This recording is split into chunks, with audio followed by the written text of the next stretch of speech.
Tea and Lipton Soup present Inner Sanctum Mysteries.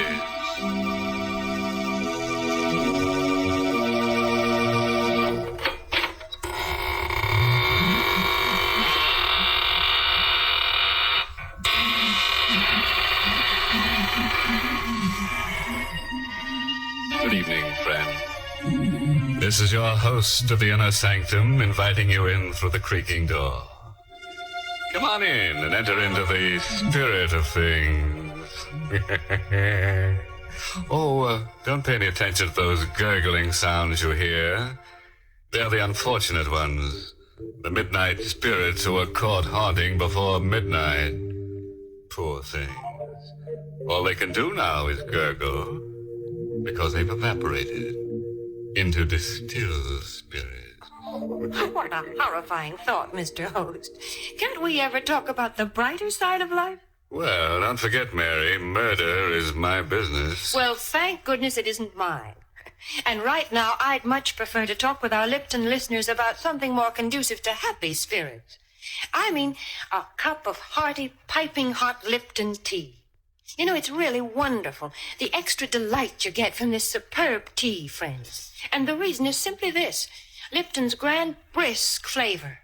Brisk, you know, is the tea expert's own word for the fresh, full-bodied, lively flavor of Lipton tea. Because unlike ordinary teas, Lipton's is never flat-tasting or lifeless. Lipton tea is always spirited, full-flavored, truly satisfying. Why, I'd even go so far as to say that once you've tried it, I think you'll enjoy Lipton tea more than any other tea you've ever tasted. And I'll go even further, Mary, and introduce our listeners to tonight's story. It's an original radio play written especially for Inner Sanctum by Emil Tepperman and starring Richard Widmark in the role of Alex Gregory. It's about a man who became master of a secret so fearful that it could never be revealed to any mortal, living or dead. But let him tell you the story himself, how he learned the most terrible secret in all the universe, and what he did with it.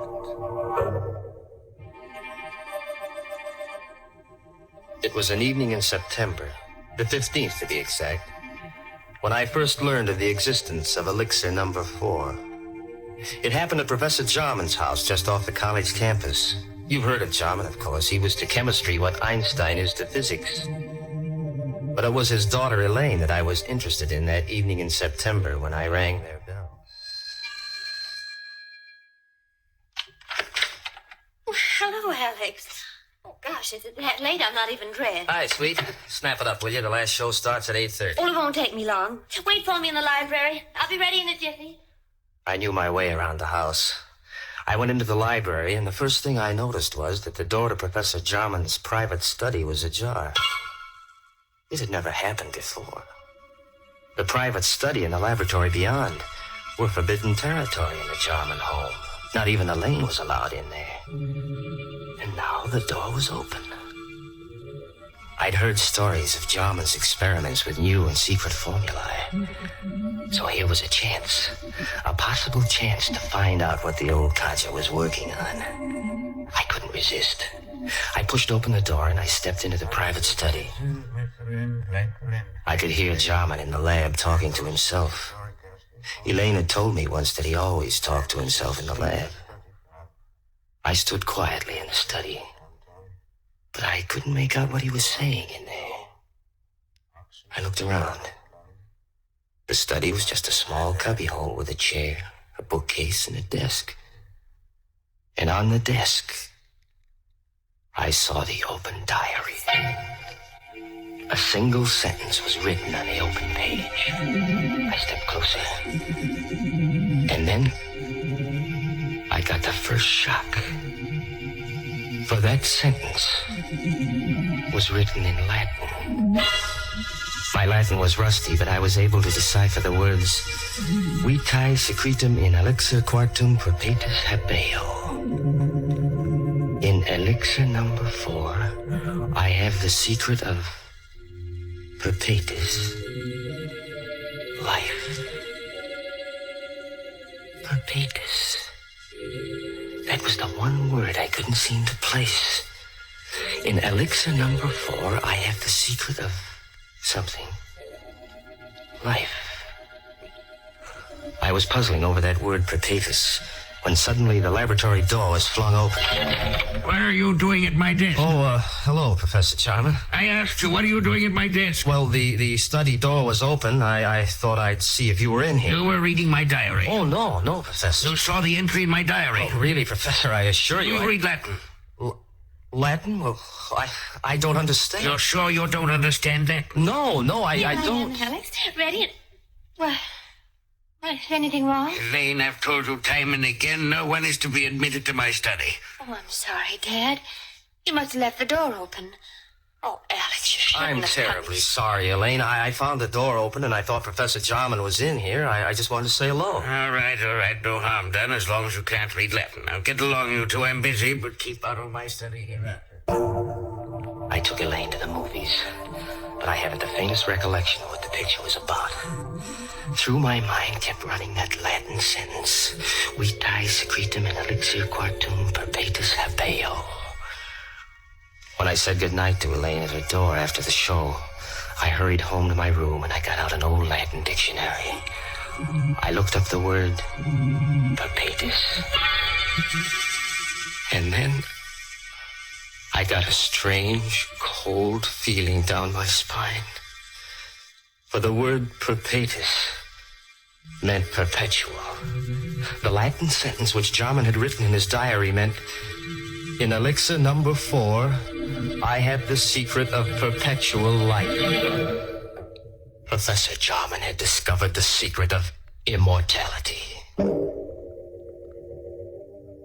All the next day, I conducted my chemistry classes purely by instinct. I couldn't take my thoughts from elixir number 4. Every voice in the classroom seemed to sing the same refrain. Accomplished by adding to a dilute solution of H2SO4 a quantity Immortality. Never to know the fear of death. To live on serenely. To watch the world change through the centuries. Never to die. It grew on me like a festering tumor, this terrific dream of immortality, everlasting life.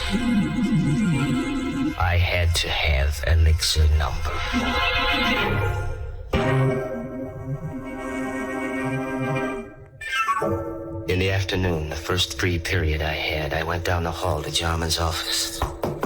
Come in. May I come in for a moment, Professor? Oh, it's you. Yes, come in. I haven't much time.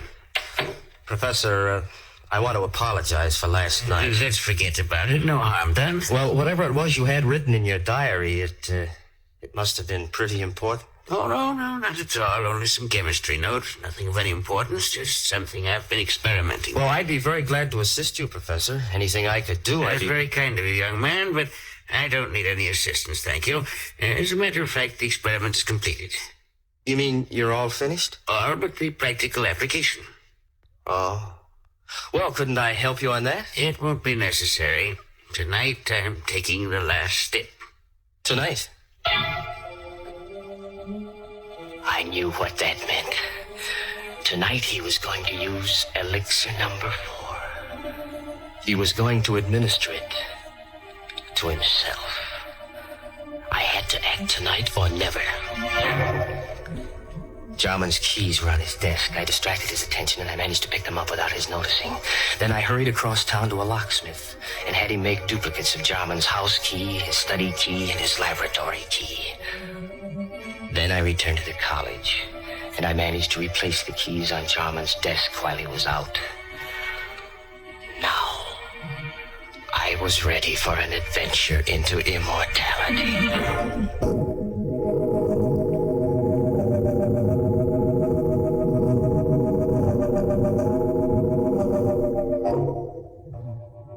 At 8:30 that evening, I let myself into Jarman's house, opened the study door, and stepped quietly over to the laboratory.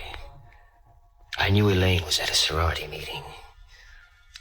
The professor and I were the only ones in the house.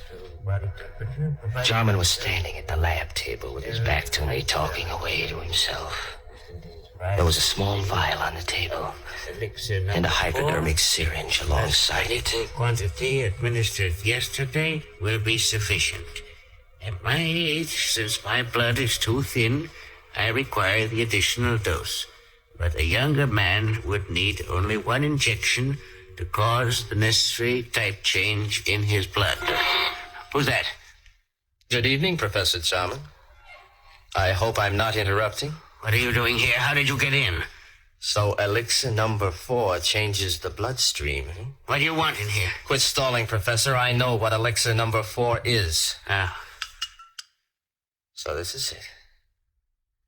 Elixir number 4. Careful. Don't spill it. How much of this stuff have you got? That's all there is. 5 cc's. You mean you haven't got any more? It took me 5 years to distill 10 cc's. Before that, I experimented for 10 years. I failed 3 times. And this is your 4th try, huh? Elixir number 4. And there isn't any more of it?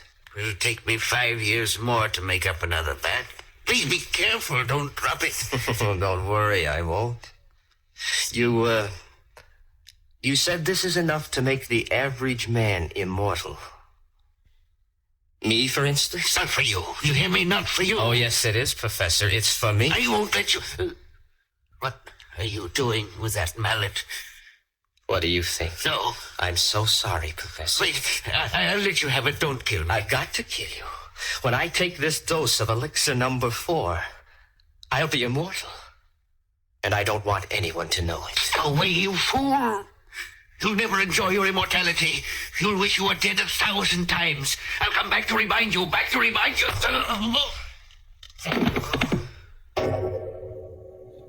I didn't hit him hard enough to kill him. That wasn't part of my plan. But when he lay unconscious on the floor, I searched among the chemicals until I found what I wanted. I mixed some chemicals in a test tube, and I watched the fumes forming.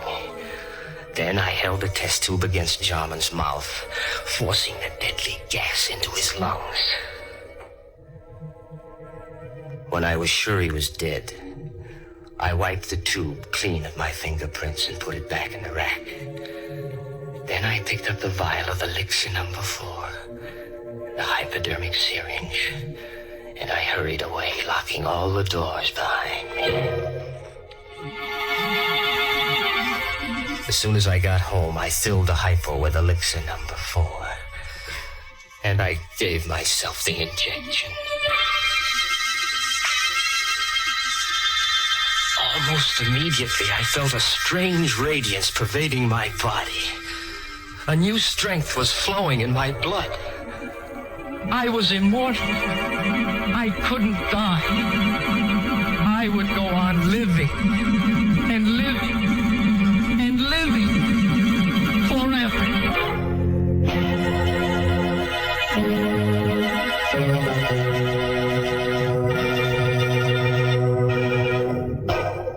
Hey, what's going on here?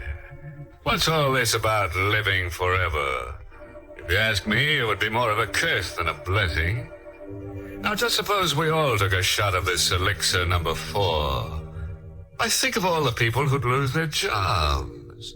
Grave diggers and stone cutters and shroud makers and hearse drivers and... Oh, why, go on, you see what I mean. Why, everybody'd be out of a job. We'd all practically starve to death. Well, then, Mr. Host, maybe we can be glad that nobody has ever found the fountain of youth. You know, I think it's not a matter of trying to live forever. The important thing is to get more enjoyment out of every day. Mm-hmm. For instance, Mary. Well, for instance, one splendid way to get more enjoyment out of an otherwise dull day is to invite your friends in for tea. It's a delightful neighborly custom, made even more delightful when the tea you serve is Lipton's, because there's so much extra pleasure in Lipton tea. The party will seem more of a party. The conversation will be more sparkling, and your reputation as a thoughtful hostess will soar to the skies the moment your guests take their first sip of Lipton tea. For Lipton's wonderful brisk flavor makes it a favorite with everybody. So when friends drop in for tea, or the family gathers around the dinner table, serve them Lipton's, tea at its delicious best. And now let's get back to our story. We're all anxious to see what this fellow Alex does with his secret of perpetual life. Just imagine, A man with all that time on his hands. Time to kill. And kill. And kill. Immortality. I had it in my blood. I could feel it pulsing in my veins. The vitality, the power. I had to establish an alibi. Not that I expected to need an alibi. Jarman's death would surely look like an accident or suicide when his body was found in the laboratory in the morning. But I wasn't taking any chances on a murder charge. I had so much more to lose now. Wouldn't it be ironic if they were to execute me for murder? Me, an immortal.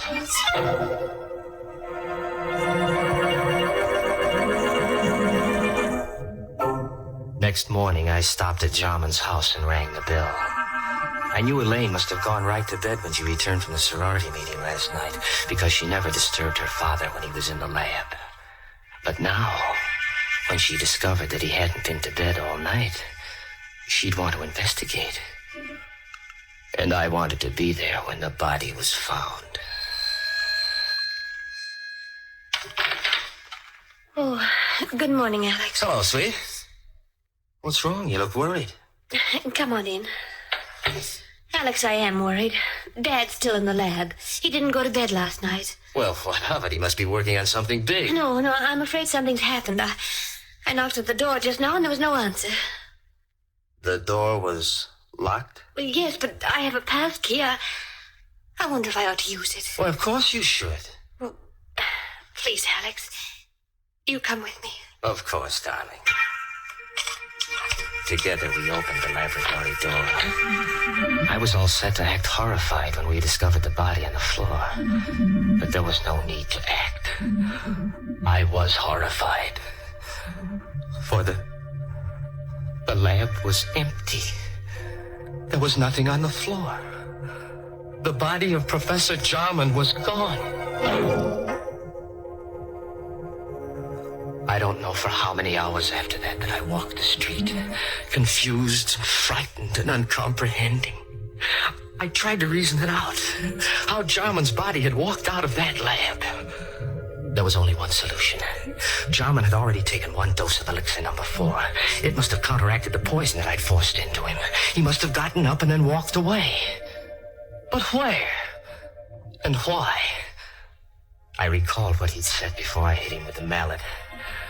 Yes, I could hear his voice faintly strumming at my brain. You'll never enjoy your immortality. You'll wish you were dead 1,000 times. I'll come back to remind you.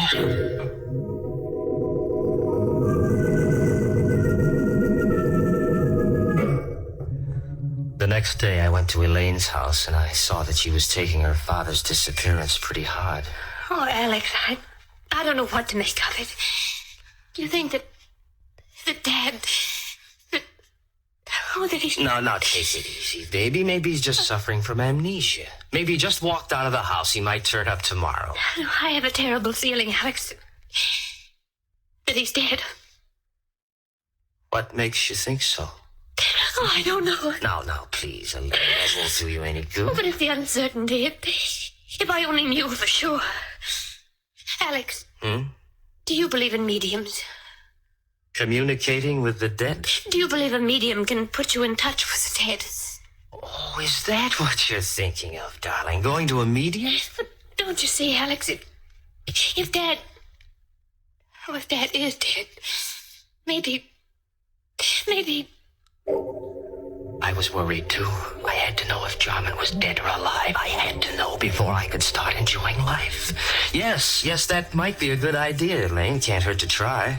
There's a medium in town. Oh, I don't know what I want to do.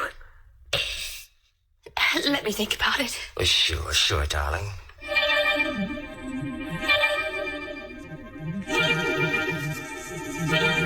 In the days that followed, I began to doubt whether I really was immortal. Was elixir number 4 really the elixir of life? Was I really going to live forever? If there was only some way to prove it. Then I remembered what Jarman had said, that the elixir caused a change of blood type. Well, that'd be easy enough to check. Elaine was taking a medical course, so I asked her to test my blood on the pretext that I thought I had anemia. It won't hurt, Alex. Just the needle. Ouch. There, now I've got all the blood I need. Just sit here a minute while I make the test. Well, does it take long? Only a minute. Alex. She was excited. There was something different about my blood. Alex. Alex, come here quick. What? Look. Oh, look, Alex. I can't be mistaken. Your blood. It's a new type. Elaine couldn't get over the discovery that my blood was a new type. I'd asked her not to tell anyone about my new blood type, but I knew she wouldn't be able to keep the secret for long. And once it got out, people might begin to suspect what I already knew for sure, that I was immortal. Oh, I couldn't afford to have that known, because then everybody in the world would be envious of me. They'd hate me, too, because they'd know I could go on living long after they were dead. Oh, no. No, it had to be a secret forever. No one in the whole world must know, except myself. And the only person who could spill the secret now was Elaine. So, there was only one thing to do. Elaine furnished the opportunity herself the next day. Alex, I've been thinking about that medium. I've got to know if Dad is alive or dead. All right, whatever you say, darling, if it'll make you feel any better. I'll go with you, of course. Just the two of us, huh? We made a date to go to the seance that evening, and I made my plans accordingly. I didn't intend that Elaine should leave the seance alive. We arrived at the medium's house promptly at 9 o'clock. The medium asked Elaine and me to sit close to each other. And then she put out the lights. Alex. It's all right, sweet. I'm right here. I'm right next to you. I'm frightened. Now, there's nothing to be frightened about, darling. I'm right here with you. But it's so dark. I can't see anything. I don't hear anything. Where's the medium? She's still here. She's right across the table. She's gone into her trance. Do you think she'll contact Dad's spirit? I don't know, darling. Wait and see. I timed myself carefully, waiting for the moment when the medium should be well into her trance. Then I took out of my pocket the hypodermic syringe. I held the plunger in my left hand while I gripped Elaine's arm with my right, my thumb over the artery. Alex, my arm, your fingers hurt. It's all right, sweet. Slowly, I brought the hypodermic needle up close to the artery. One bite of the needle, a single plunge of the plunger, and death would come almost instantaneously. And no one in the world could say that it hadn't been heart failure. But suddenly, just as I had the plunger ready, I heard something strange. A sound. In the room where there should have been no sound. You'll never enjoy your immortality.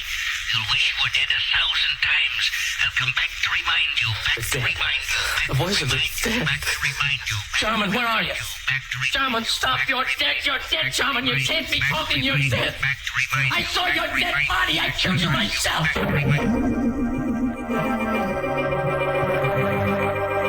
Suddenly, the lights flashed up. The room was full of police. Arrest him, officer. He killed my father. You heard his confession. That voice. That was Dad's voice, Alex. A recording. What? A recording? That's why he always talked to himself in the lab. He had a wire recording machine.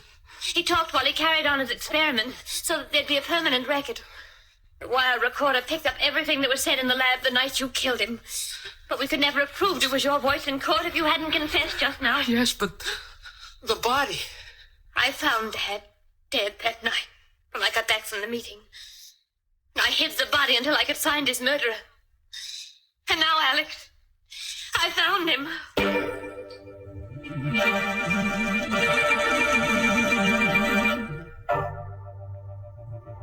All through the trial, Elaine sat and watched me. All the time the jury was out, she sat and watched me. And she watched me while they read the verdict of guilty. Her eyes never left me when I stood up to be sentenced and heard the judge say, Alex Gregory, it is the judgment of this court that you be confined to the penitentiary for the rest of your natural life.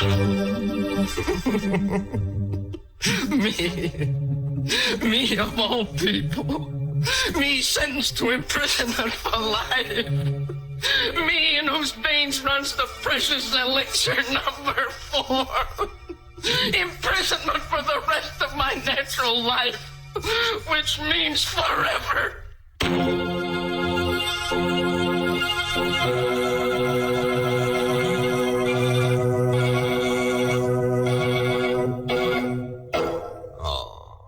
You know, I feel kind of sorry for Alex. He really got a tough break. Locked up in a cell for all eternity and no way out. Yes, looks like they'll have to build a new jail around him every 1,000 years or so. Of course, there's one way out for him. He could let his beard grow for a couple of centuries, and when it gets long enough, he could hang himself. Imagine such a thing, Mr. Host. Yes, it would be sort of breathtaking, wouldn't it, Mary? Poor Alex. He probably had many good impulses in his lifetime. The trouble is he didn't follow them. Well, Mr. Host, I'm afraid that's something we all do every now and then. For instance, perhaps some of you Inner Sanctum fans have promised yourselves the pleasure of trying Lipton tea, but somehow just haven't gotten around to it. Or maybe you've just forgotten it when you're writing out your grocery list. Well, this time, make sure. Add Lipton tea to your grocery list right now. For until you do try it, you're missing a real treat. Why not start enjoying lively, full-bodied Lipton tea beginning tomorrow?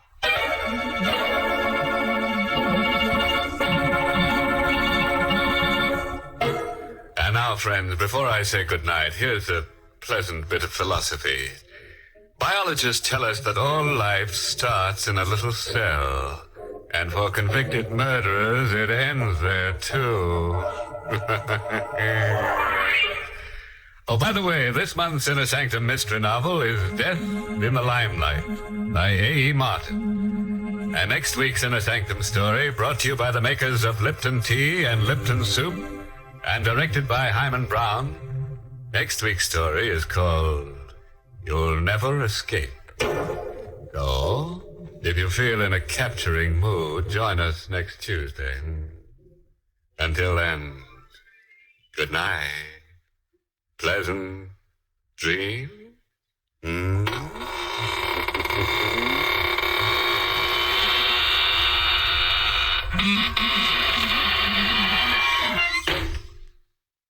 Friends, you want to know how to make an ordinary meal into a feast? Start it right. Start it bright with tempting, heartwarming Lipton's noodle soup. Lipton's noodle soup is ready to serve in a jiffy, and what a treat it is. Lots of tender, golden noodles and a world of real chickeny flavor that makes it taste homemade. It's economical, too. Lipton's noodle soup mix costs less and makes lots more than canned soups. So try Lipton's noodle soup real soon. And don't forget to tune in next week at the same time for another Inner Sanctum mystery.